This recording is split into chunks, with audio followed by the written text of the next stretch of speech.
Hello, ladies and gentlemen, welcome back. Okay, so we just did a video on ICP, so now I want to show how to store your ICP once you have it and take it off an exchange so that way it's in your possession, right? Your keys, your crypto. All right, so I use the Plug wallet. Okay, I really like this wallet here. It has some very nice features. There's a lot of wallets out there on ICP that are kind of dead wallets, or they're kind of working on them.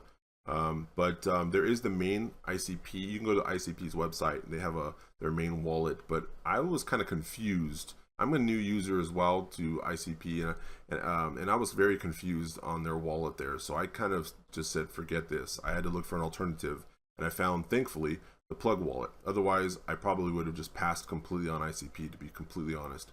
But the Plug wallet is why I stayed, and because it's simple, right? And I can transfer my ICP into this wallet, and they have a lot of nice features. Okay, so it says plug into the internet computer, and they got the little their little icon here, their logo, a little sleepy-eyed plug with a smiley face there. Pretty cool. Now let's go ahead and come down here. It shows a picture of their mobile wallet. See the mobile phone there, but then they kind of cropped an image, right? I guess to make it simpler, I don't know, but you do have the mobile phone here, and you can see they have a deposit, send, swap. Okay, now very important to note down here is that on the mobile phone they have the deposit feature here. Now when you download the phone, there's where is it at here, the very top. Okay, they have the Plug extension for your browser. Okay, and here's the Plug for your phone, mobile. Okay, Android or Apple. So the Plug extension, when you download the wallet for the browser, it doesn't look the same as the mobile one. Okay, so I'll go over little differences which kind of set them apart from each other's. Okay, when we download the extension. So let's go ahead and download the Plug extension for the browser, because that's what I'm on right now. Okay, so I'm on Microsoft Edge. So I'm going to use the Chrome extension, and let's click on Get right here. We're going to add the extension, and perfect. Here we go. Now, import wallet is if you've already created a wallet. Okay, you've already gone through the process of creating a wallet, and they gave you a seed phrase. Now, keep in mind, if you're new, keep that seed phrase protected. Okay, write it down multiple areas.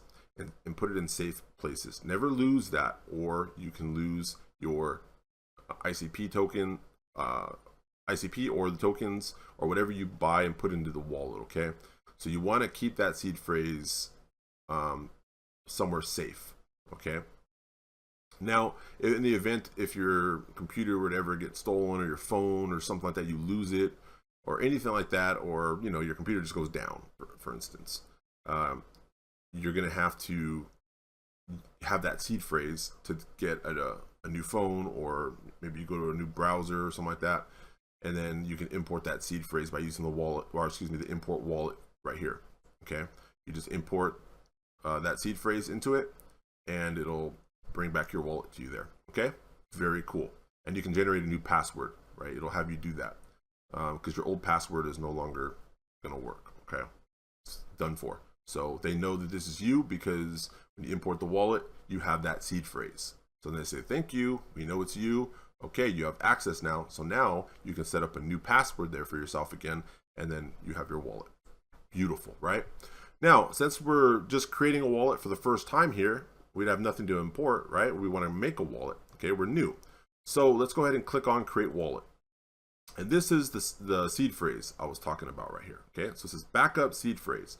Below is the seed phrase for your new wallet. Write it down. Okay, so write all those down, number them as well, which order they're in. Okay, that can be important there. So once that's done and you have that in a nice safe spot, go ahead and say, I've saved these words. Clicked on that right there. Perfect. Now we're going to enter a password here. Okay, so I'm going to enter a password. There we are. All right, that's the password I want right there. So set password, we're done with that. Perfect. Okay, wallet created successfully. Click plug from the from extension drop down to access your wallet. All right, so right here is the little shortcut for extensions in my browser. I can click on that and it pops up. Okay. Another way of doing it is click on the 3 dots up here and then go down to extensions, right? Find your extensions, whatever browser you're using. Click on it. Okay, and it brings me right back to the shortcut there for me, right? But plug, okay, once it's right here. Now I'm gonna pin it. There we have it. Now it's pinned up here. I can see it at any time. If I wanna hide it, there we go. But let's reveal it. All right, there we go. So there's the plug wallet right up here. And there it is. It was that simple to create a nice new plug wallet, okay? Now let's go ahead and go back to the website, okay? plugwallet.000. Now let's go ahead and click on our wallet. Scroll down here. This way we can see the differences now on the mobile phone, okay, wallet to the browser extension wallet. And you can see here that it doesn't have the deposit button there. See? So you might be confused and saying, how do I deposit into the desktop wallet, right, for the browser? Now, to find this deposit button, like on the mobile, it's up here at the top left, okay? Now, there's 2 different IDs here. There's the account ID and there's the principal ID. Now, the account ID is if you're sending from an exchange, okay? So, for instance, if you buy ICP on Coinbase or Crypto.com or whatever exchange you buy from, you want to use the account ID to send it to this wallet here, okay? Now, if you're sending from your own wallet to another wallet or another user or something like that, you'll do the principal ID. So, for instance, whenever I have my mobile wallet and I want to send a few ICP to my browser wallet, I use the principal ID, okay? And you can see this one has dashes in it there, right? After the letters and numbers has a dash in between. The other one doesn't have dashes, okay? So the account ID, remember, is for the exchanges. And when you click on deposit on the mobile phone, you can click on these right here, account ID or principal ID, and it tells you exactly what I'm saying to you right now, okay? But on the browser one, you click on it and it just copies, okay? It doesn't give you that little description to tell you the difference between the two there, okay? So with that being said, they do have a buy feature here, and I have a little experience that I'll share with you right now. What happened was, see, for me, it's Banksa, okay? Now, they say the best price for me is Banksa. These are kind of grayed out for me. Everything was grayed out. Can't buy with anything else but Banksa, okay? And now I'm in the US. See here, for the spend, it's default $300 US. So let's say I wanted to buy $300 worth of ICP, right? They're telling me I'm going to get 51.4284 of Internet Computer, okay, for ICP. And I'm going to go through, they're using Banksa for me, right? I'm going to buy from. And I set it to Debit Card, right? Okay, there's different methods you can buy from. It's really cool, right? And then you just buy it. Click on that. But when I did that, it said to verify. I didn't have to send in my ID or anything like that, but I went through the little verification process, very simple. They said that I was accepted. Okay, so once I sent my money and I made the transaction there, it wasn't until after I made the transaction that it said, sorry, not available for you. After they took my money. That was kind of like, whoa, what the heck, right? I was not too happy about that. But thankfully, Banksa returned my money within a matter of an hour or 2 or so. Okay, it was very fast. So I didn't have to call my bank or anything like that. So that was nice, okay? However, upon further investigating for myself or everything, what happened, I went to Banksa, the website, and in their fax FAQ page, right, I went ahead and looked, and it seems that it's available in some states, but not all. Okay, and that could be due to regulations or whatever's going on, right? So I was like, oh, bummer. Okay, now I understand. So they're actually legit, okay? But it's just not available in my state. That's why it was rejected, okay? So for me, I can't use the in-wallet to buy, unfortunately. But I am set up with other exchanges, okay? Like I mentioned, Coinbase and or Crypto.com, whichever ones you use. So I was able to buy my ICP that way.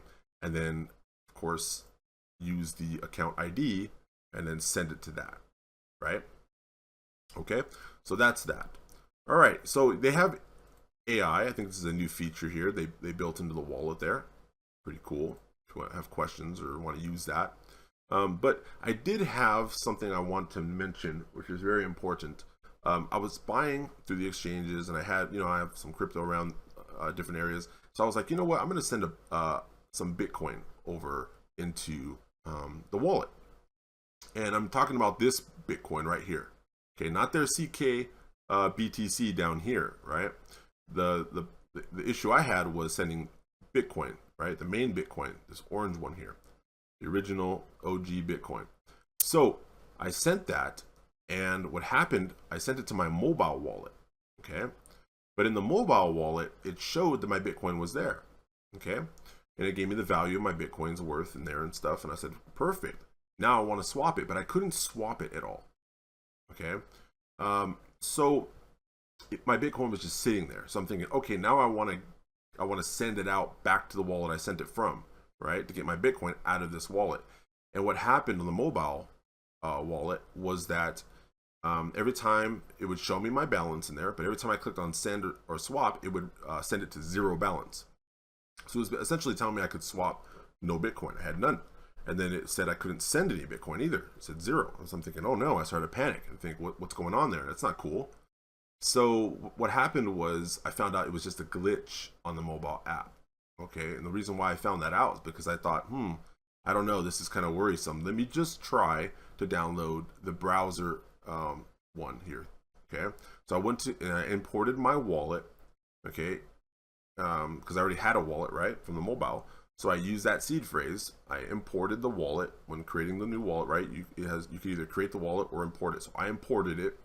I put my seed phrase in there, and my wallet came up. Okay, I saw my balance of Bitcoin in there. Then when I click on send, it didn't give me a zero balance. It actually recognized the Bitcoin I had in there on the desktop or browser wallet. So I was very thankful for that. It was like, what a relief, right? I was like, oh man, I was so like frustrated that this wallet sucks. I was pretty not happy about that, right?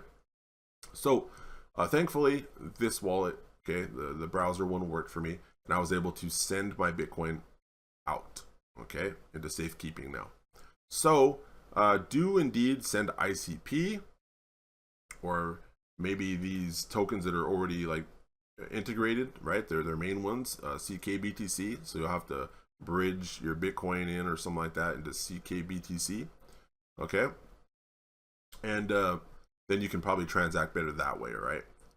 When you swap here, okay, the provider might come up and be available for you there too, but I wasn't able to do it. And anyway, I told you my little story on the Bitcoin. I don't need to talk about it no more because I got my Bitcoin out, so I'm grateful, I'm happy, and I like the wallet once again. Okay, so what a nice sigh of relief there that I had. So that is that. Okay, we went over the buy feature. We talked about the account ID and the principal ID, the differences between the two IDs. And there we have it. I hope this helped you. And it's a very nice wallet. Like I said, I use it. And if you decide to get it on ICP and some of their tokens, that is cool, right? But there it is. That's my tutorial of the wallet here. I hope you liked it again.